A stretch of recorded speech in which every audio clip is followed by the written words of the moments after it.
गुरुओं, महापुरुषों को, जिसमें खासकर महात्मा ज्योतिबा फूले, छत्रपति शाहू जी महाराज, नारायण गुरु, पेरियार रामास्वामी जी, बाबा साहब डॉक्टर भीमराव अंबेडकर जी एवं मान्यवर साहब श्री काशीराम जी को नमन करता हूँ।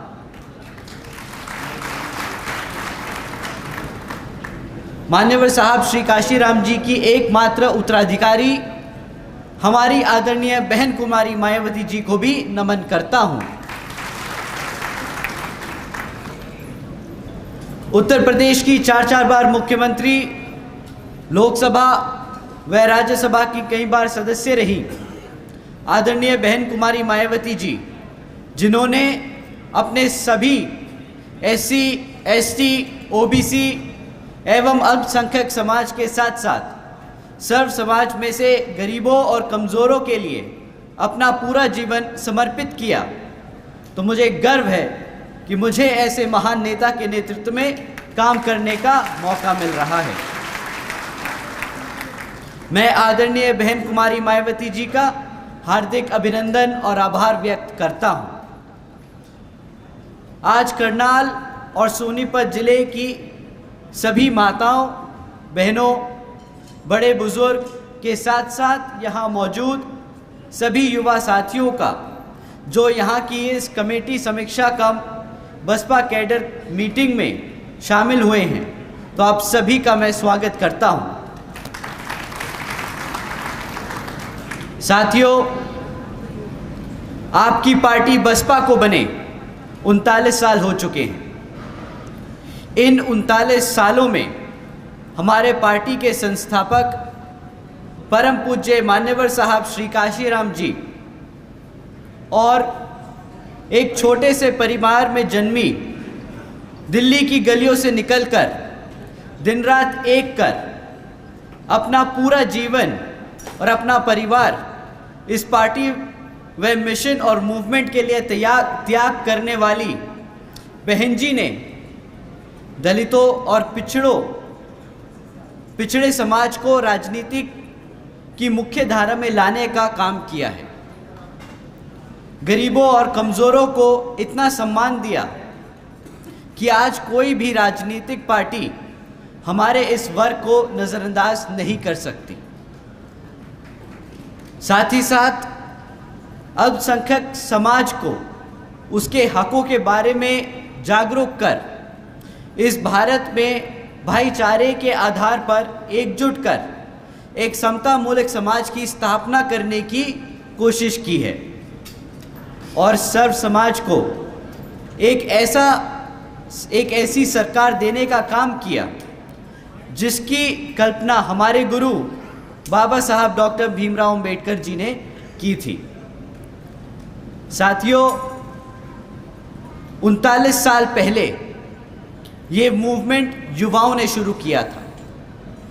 आप सब इस मूवमेंट का हिस्सा रह चुके हैं। आप सब ने वो त्याग किया जिसकी बदौलत आज हम सब इस पार्टी को इस मुकाम तक लेकर आ चुके हैं कि आज बसपा भारत की तीसरी सबसे बड़ी पार्टी बन चुकी है। परंतु जैसे जैसे समय बढ़ता चला गया, वैसे वैसे पार्टी में हमारे साथियों की उम्र बढ़ती चली गई और इस चीज़ को ध्यान में रखकर बहन जी ने पार्टी के हर स्तर पर हमारे युवा साथियों के लिए 50% हिस्सेदारी तय की।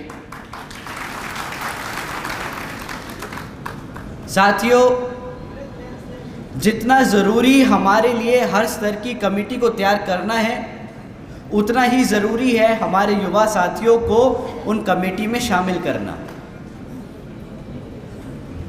साथियों, अब समय आ गया है कि आप सब बहन जी की तरह ही अपने घर से, अपने परिवार से, अपनी पार्टी के इस मूवमेंट के लिए, अपने पार्टी के इस मूवमेंट को नई ऊंचाइयों तक पहुंचाने के लिए अपने बच्चों को पार्टी में शामिल कर उन्हें आगे बढ़ाने का काम करेंगे।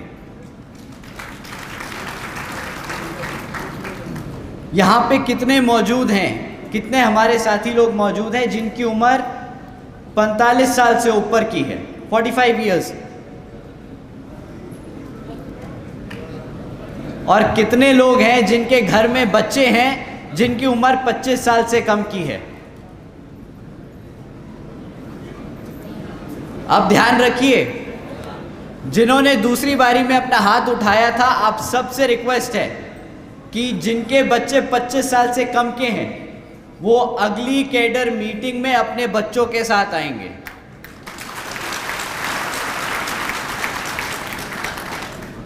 साथियों,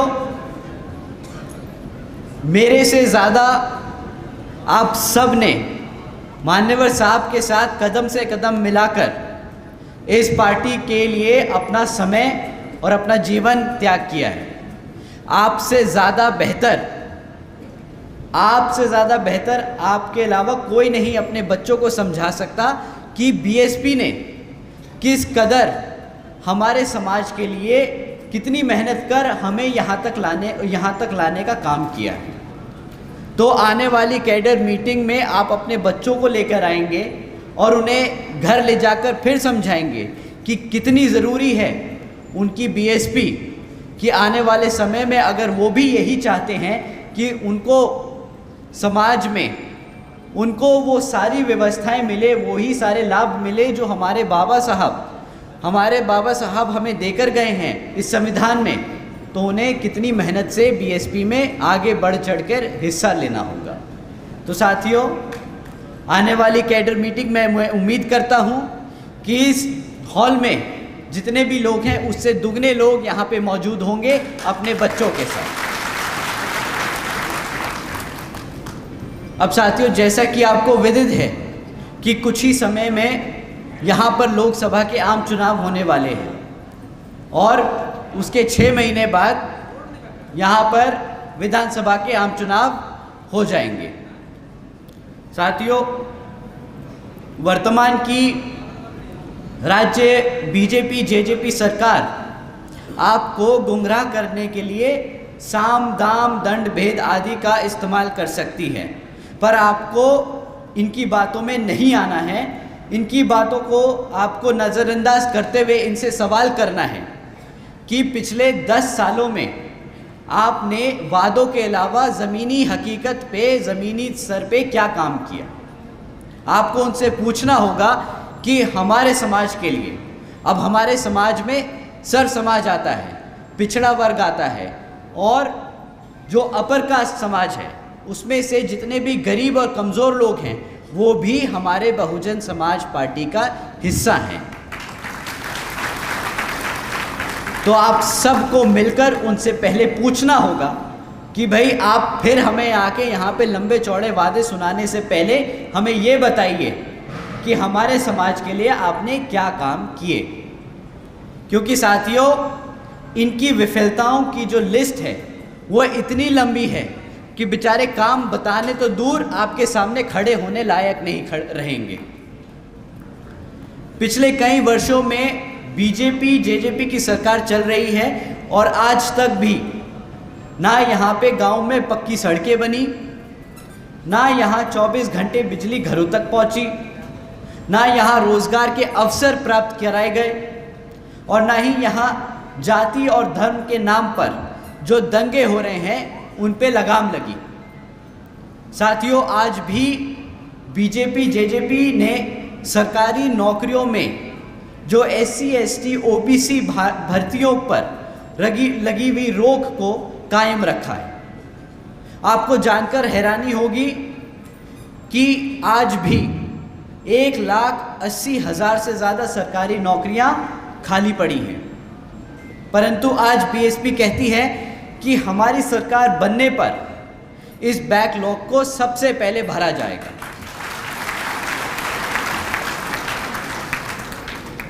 साथियों, बीजेपी जेजेपी ने एजुकेशन पॉलिसी आज तक भी लागू नहीं करी।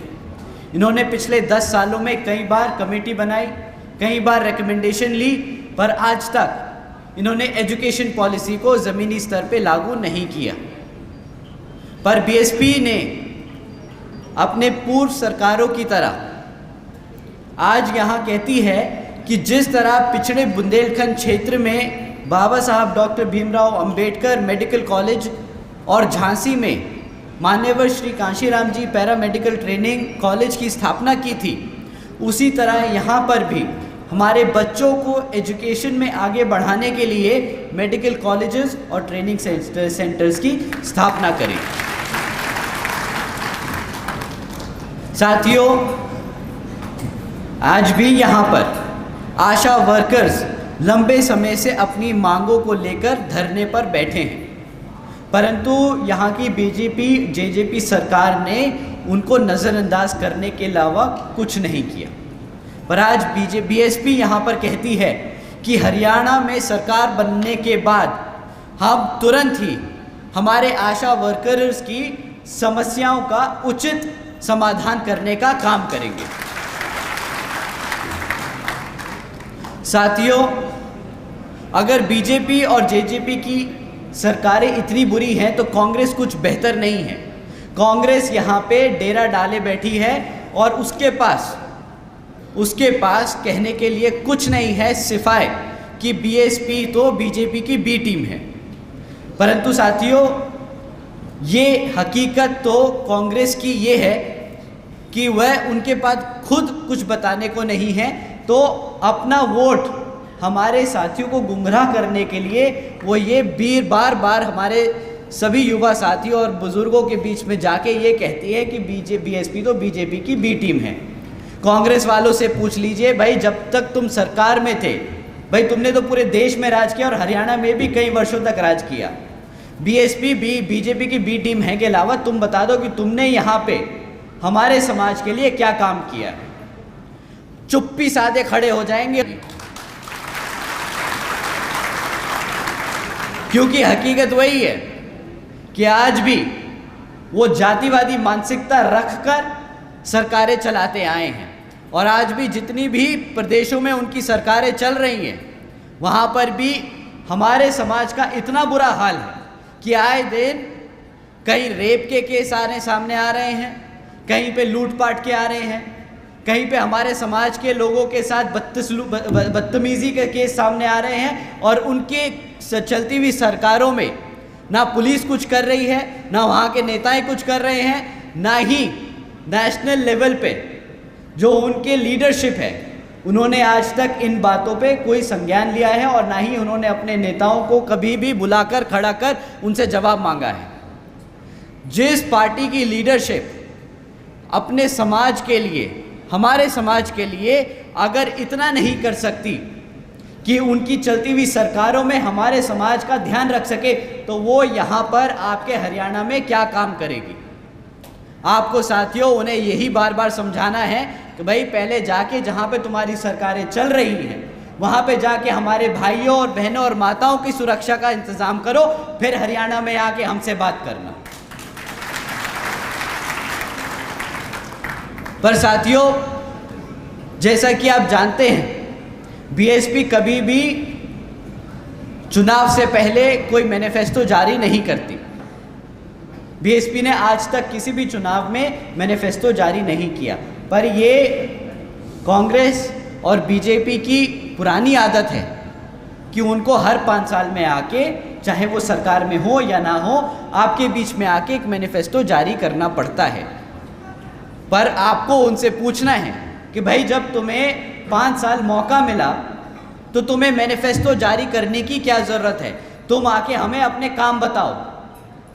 मैनिफेस्टो आएंगे, जारी करेंगे, उसमें 10 काम गिनवाएंगे कि हम दोबारा अगर आएंगे तो ये काम करके दिखाएंगे। भाई जो पिछले 5 साल मिले थे उसमें क्यों नहीं किया, उसमें क्या सो रहे थे।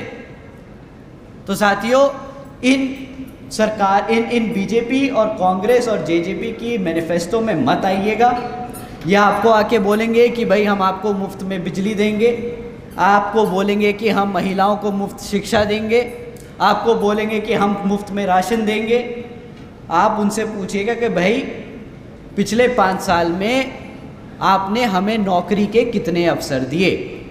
ना हमें मुफ्त में घर चाहिए, ना बिजली चाहिए, ना शिक्षा चाहिए। आप हमें बता दीजिए कि आपने हमारे बच्चों के लिए कितनी नौकरियां प्राप्त कराई।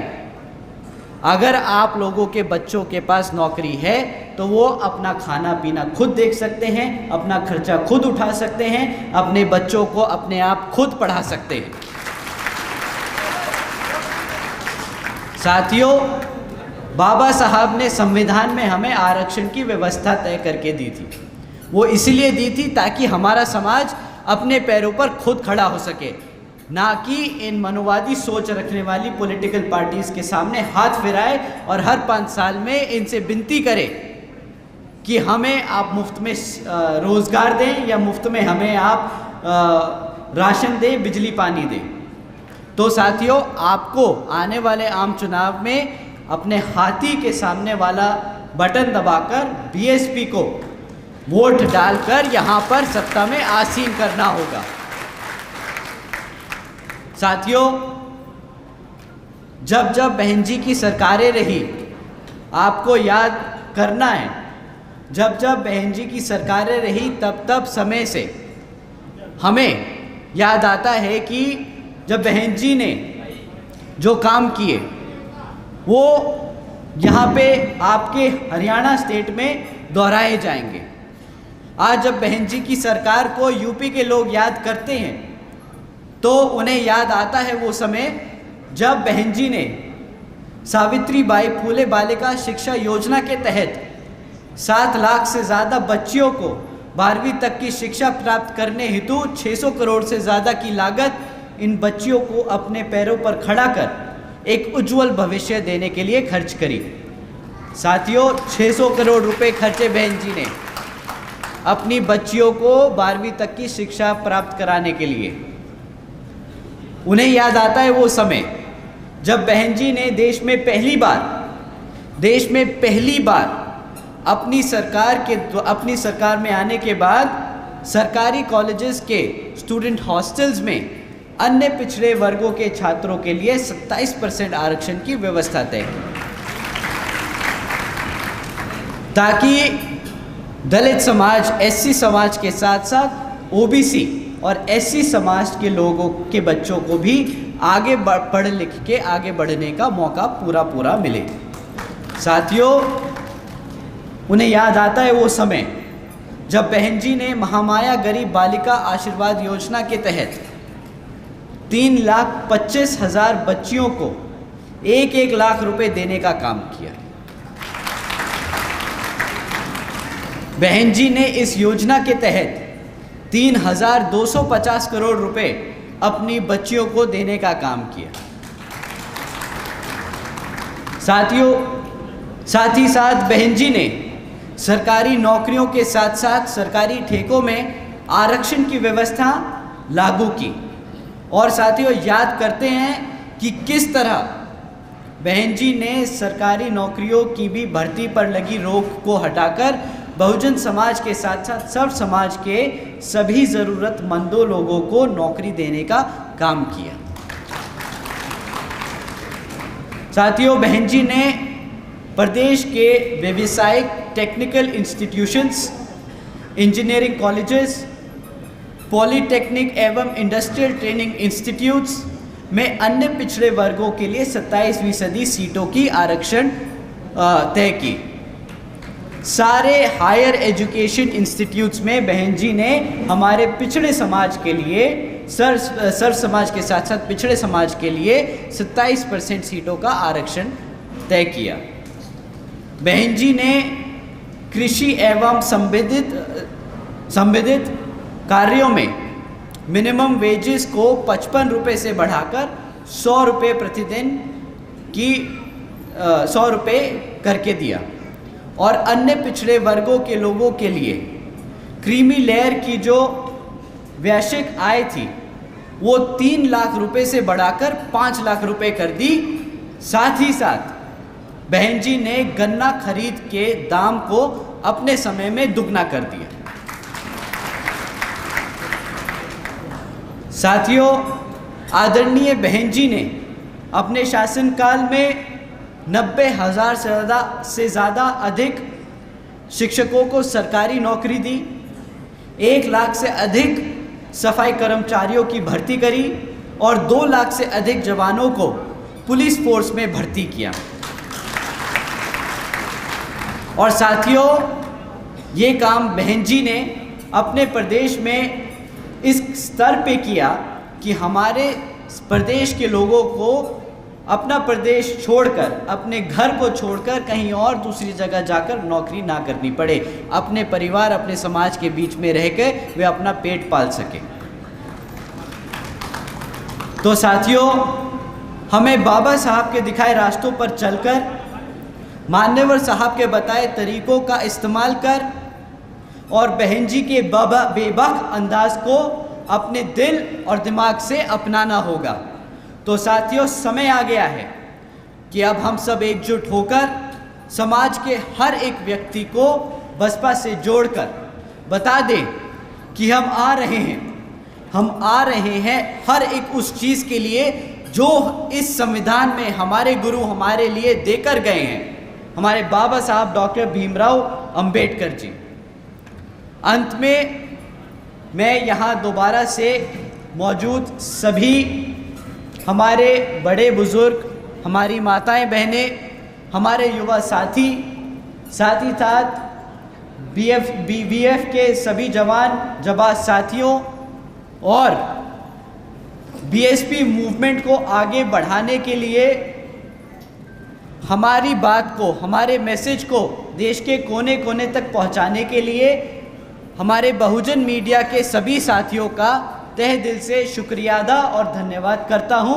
जय भीम, जय भारत, जय बहन जी। बहुजन समाज पार्टी जिंदाबाद, जिंदाबाद। बहुजन समाज पार्टी जिंदाबाद।